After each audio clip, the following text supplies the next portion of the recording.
आज का लेक्चर है जी हमारा electrical conduction bye electrons and holes. Last time हमने सेमीकंडक्टर्स की दो टाइप्स देखी थी, एक इंट्रिंसिक सेमीकंडक्टर और दूसरा था एक्सट्रिंसिक सेमीकंडक्टर। इंट्रिंसिक सेमीकंडक्टर जो है ये ऐसा सेमीकंडक्टर होता है जो कि अपनी प्योरेस्ट फॉर्म के अंदर पाया जाता है, और एक्सट्रिंसिक सेमीकंडक्टर ऐसा होता है जो कि इम्प्योर फॉर्म के अंदर पाया जाता है। हम आज जो है वो इंट्रिंसिक सेमीकंडक्टर के बारे में मज़ीद पढ़ेंगे कि अगर आपके पास कोई भी प्योरेस्ट फॉर्म के अंदर सिलिकॉन या जर्मीनियम मौजूद है या कोई भी सेमीकंडक्टर मौजूद है तो उसके अंदर इलेक्ट्रिकल कंडक्शन कैसी होती है, मतलब किस तरीके से, किस मैकेनिज्म के ज़रिए से उसके अंदर से जो है वो करंट पास करता है। हम ये भी देखेंगे कि टेम्परेचर के ऊपर डिपेंड करते हुए वो कैसे इंसुलेटिंग या फिर कंडक्टिंग बिहेवियर जो है वो शो करता है। तो यहाँ पे इस चीज़ को समझने के लिए आपने एक चीज़ याद रखनी है कि फ़र्ज़ करें कि ये हमारे पास कोई भी एक एटम मौजूद है प्योर सिलिकॉन का। Pure silicon means intrinsic semiconductor, और इसके अंदर आपको मैंने बताया था कि जो इसका आउटर मोस्ट शेल है वो कम्प्लीटली फिल्ड होता है। तो इसका मतलब है कि ये 4 इलेक्ट्रॉन इसके अपने हैं, 4 इसने अपने नेबर्स के साथ शेयर किए, तो इसकी आउटर मोस्ट शेल के अंदर टोटल कितने इलेक्ट्रॉन्स हो गए? 8।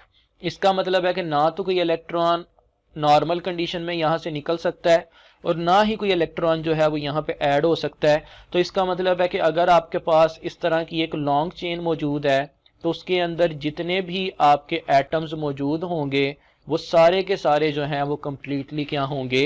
फील्ड होंगे, और उनके अंदर जो है वो कोई भी वैकेंसी जो है वो इलेक्ट्रॉन की मौजूद नहीं है।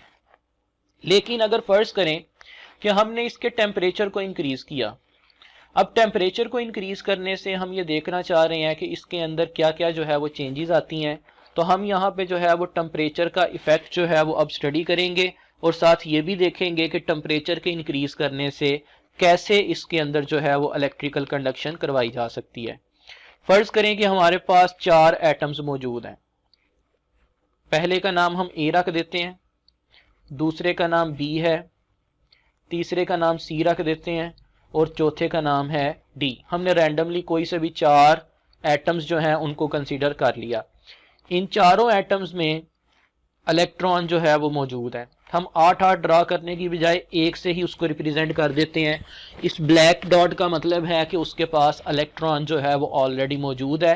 तो इसका मतलब है कि 4 एटम है, चारों के पास ये इलेक्ट्रॉन मौजूद हैं, कोई वैकेंसी नहीं है, कोई इलेक्ट्रॉन फिलहाल मूव नहीं कर रहा। फर्ज करें कि क्या हुआ कि हमने इसको हीट प्रोवाइड की।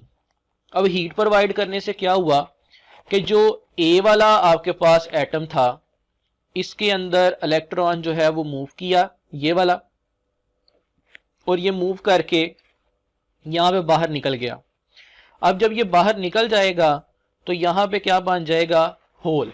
ये जो ब्लू कलर का आपको सर्कल नजर आ रहा है ये शो कर रहा है होल को, यानी कि यहाँ पे एक वैकेंसी ऑफ इलेक्ट्रॉन बन गई। किस वजह से?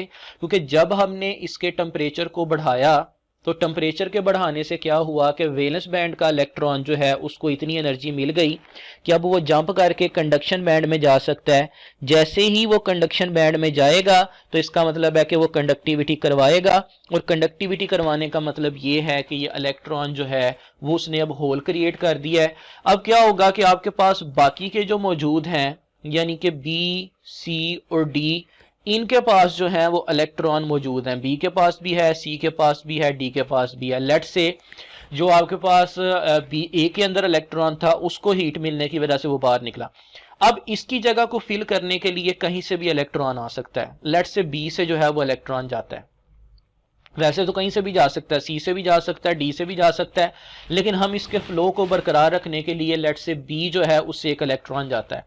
अब बी से जब इलेक्ट्रॉन जाएगा तो इसकी नेक्स्ट शेप जो है वो कुछ इस तरह से बनेगी कि अब बी को जो है वो इलेक्ट्रॉन मिल गया, लेकिन ए को इलेक्ट्रॉन अब मिल गया बी से, लेकिन बी के ऊपर क्या बन गया? होल बन गया। और सी के पास भी इलेक्ट्रॉन मौजूद है और डी के पास भी इलेक्ट्रॉन मौजूद है। अब देखें ये जो बी का होल क्रिएट हुआ, इस होल को फिल करने से के लिए पीछे से जो है वो कोई इलेक्ट्रॉन जाएगा, लेट्स से सी से इलेक्ट्रॉन गया। अब जब सी से इलेक्ट्रॉन जाएगा तो इसकी नेक्स्ट डायग्राम जो है वो कुछ इस तरह से बनेगी कि अब ए के पास तो इलेक्ट्रॉन पहले से ही मौजूद था, बी को भी इलेक्ट्रॉन मिल गया सी से, डी के पास भी मौजूद है, लेकिन सी जहां से इलेक्ट्रॉन गया वहां पे क्या बन जाएगा, होल बन जाएगा। अब इस होल को फिल करने के लिए डी से जो है वो एक इलेक्ट्रॉन जाएगा।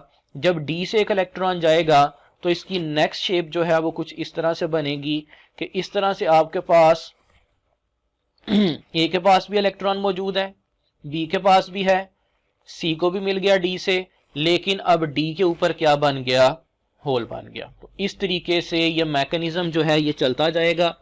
आप देख सकते हैं कि स्टार्ट में हमने जब इसको टेम्परेचर प्रोवाइड किया तो टेम्परेचर के प्रोवाइड करने से जस्ट ए का इलेक्ट्रॉन जो है वो बाहर निकला था। ए के इलेक्ट्रॉन को फिल करने के लिए बी से गया, बी पे खाली जगह बन गई, बी के होल को फिल करने के लिए सी से इलेक्ट्रॉन गया, सी पे खाली जगह बन गई, सी के इलेक्ट्रॉन को फिल करने के लिए डी से इलेक्ट्रॉन गया तो डी पे खाली जगह बन गई, डी पे होल बन गया।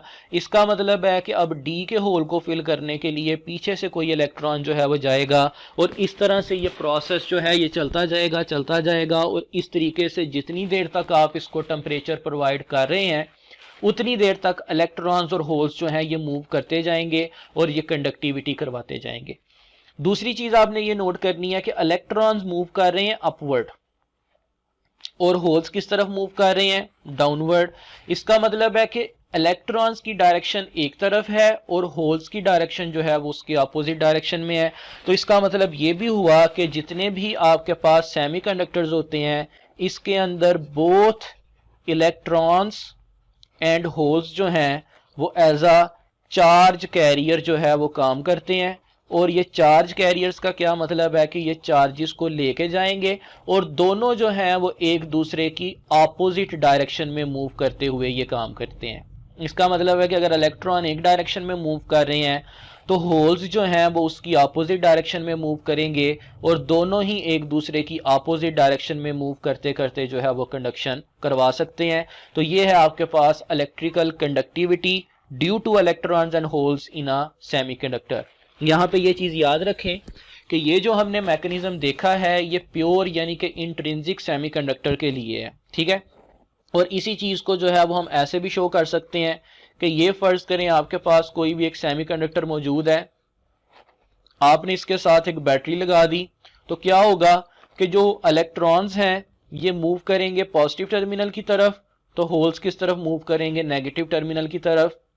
इसका मतलब ये है कि इलेक्ट्रॉन्स और होल्स इन दोनों की जो मोशन की डायरेक्शन है वो एक दूसरे के क्या होती है, अपोजिट। और यहां से आपको ये भी क्लियर हो रहा है कि जितनी देर तक दोनों इलेक्ट्रॉन और होल मूव नहीं करते उतनी देर तक इसके अंदर कंडक्शन नहीं होगी। जैसे फर्ज करें कि अगर खाली इलेक्ट्रॉन मूव करता है तो उसकी वजह से कभी भी कंडक्शन नहीं होगी, क्योंकि जितनी देर तक इलेक्ट्रॉन मूव करेगा तो फिर होल बनेगा जरूर, जब इलेक्ट्रॉन मूव करेगा तो होल भी मूव करेगा और दोनों की मोशन जो है वो जरूरी है कंडक्शन करवाने के लिए। अगर दोनों में से फर्ज करें इलेक्ट्रॉन मूव करना छोड़ देता है तो होल का बनना भी बंद हो जाएगा और जैसे ही होल का बनना बंद होगा कंडक्शन भी वहीं पे रुक जाएगी। तो इसका मतलब है कि सेमीकंडक्टर्स के केस में इलेक्ट्रॉन्स और होल्स दोनों ही मिलके जो है वो कंडक्टिविटी करवाते हैं। दोनों में से अगर किसी एक की भी मोशन स्टॉप हो जाती है तो फौरी तौर पे जो है वो कंडक्टिविटी भी स्टॉप हो जाएगी, ठीक है। तो ये आपने एक प्योर यानी कि इंट्रिंसिक सेमीकंडक्टर के अंदर जो है वो ये काम देखा। ये जो सेमीकंडक्टर्स होते हैं इनकी काफ़ी ज़्यादा एप्लीकेशंस होती हैं, इनको हम बहुत सारी जगहों पे जो है वो इस्तेमाल कर सकते हैं। जैसे आपके पास जो सोलर सेल्स होते हैं, आपने सोलर सेल में भी देखा होगा कि आप उसको जो है वो सनलाइट में रखते हैं। जैसे ही आप उसको सनलाइट में रखते हैं वो सनलाइट को कन्वर्ट करता है इलेक्ट्रिसिटी के अंदर। उसमें भी यही काम हो रहा होता है कि जब इसको सनलाइट मिलती है तो इलेक्ट्रॉन्स जो हैं वो वैलेंस बैंड से जंप करके कंडक्शन बैंड में चले जाते हैं। जैसे ही वो वैलेंस बैंड से कंडक्शन बैंड में जाएंगे तो फौरी तौर पे क्या होगा कि इलेक्ट्रॉन मूव करेंगे, होल बनेगा। वो इलेक्ट्रॉन और होल्स के जो पेयर हैं वो अपोजिट डायरेक्शन में मूव करते हुए कंडक्टिविटी जो है वो करवाते हैं। इसके अलावा जो सेमीकंडक्टर मटेरियल्स हैं इनको हम इस्तेमाल करते हैं आईसीज के अंदर। आईसी जिसको हम इंटीग्रेटेड सर्किट भी कहते हैं, या इसको आम अल्फाज के अंदर जो है वो चिप भी कहा जाता है। मुख्तलिफ मोबाइल्स के अंदर, लैपटॉप्स, कंप्यूटर्स के अंदर जो है वो हम माइक्रो प्रोसेसर या चिप्स वगैरह जो है वो इस्तेमाल करते हैं।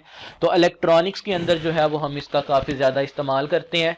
ये जो आईसीज या इंटीग्रेटेड सर्किट्स बने होते हैं, जो आपको ऐसे ब्लैक कलर के नज़र आते हैं और उसके ऊपर से जो है वो ऐसे पिन्स बाहर निकली होती हैं मेटल की, ये भी जो है वो सेमीकंडक्टर मटेरियल के ही बने होते हैं। ठीक है, तो ये सेमीकंडक्टर की इंपॉर्टेंस है कि हम इसको काफ़ी जगह पे जो है वो इस्तेमाल कर सकते हैं।